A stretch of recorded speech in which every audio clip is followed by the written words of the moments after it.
I can feel the blood creeping up from the heathens. Got will, got fight, got pride, got reason. Hey yo mga kaboltok, welcome po sa panibagong video.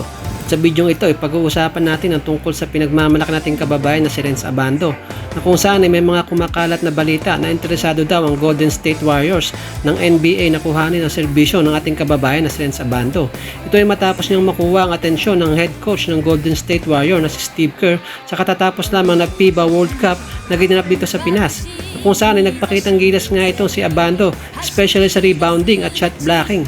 Tulad na lang ng clip na ito na kung saan ay sinupalpalan niya ng harap-harapan ang center player ng Team Italy na talagang nagpabilib sa karamihan ng mga basketball fanatics. Sinundan pa yan ng shutdown niya sa isang play ang NBA player na si Kyle Anderson ng Team China.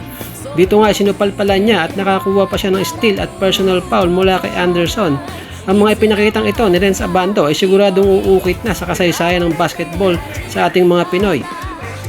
So sa palagay nyo mga kaboltok, si Renz Abando na nga kaya ang kauna-unang pure blood Pinoy player na makakapasok sa NBA?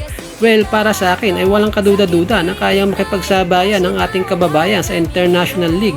Isang patunay na dyan ay ang malaking kontribusyon na ibinigay niya para makamit ng kanyang team na anyang KGC ang kampyonato nitong katatapos lamang na KBL o Korean Basketball League, at siya ang kauna-unang Pinoy na nakalasap ng kampyonato sa KBL.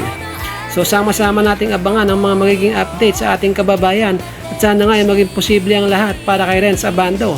Hanggang dito na lang po muna, at bago ko tapusin ang video na ito, please like, share and subscribe to my channel Basketball Talk. Pakihit na din po ng notification bell para updated kayo sa mga susunod nating videos. Hanggang sa muli mga kaboltok.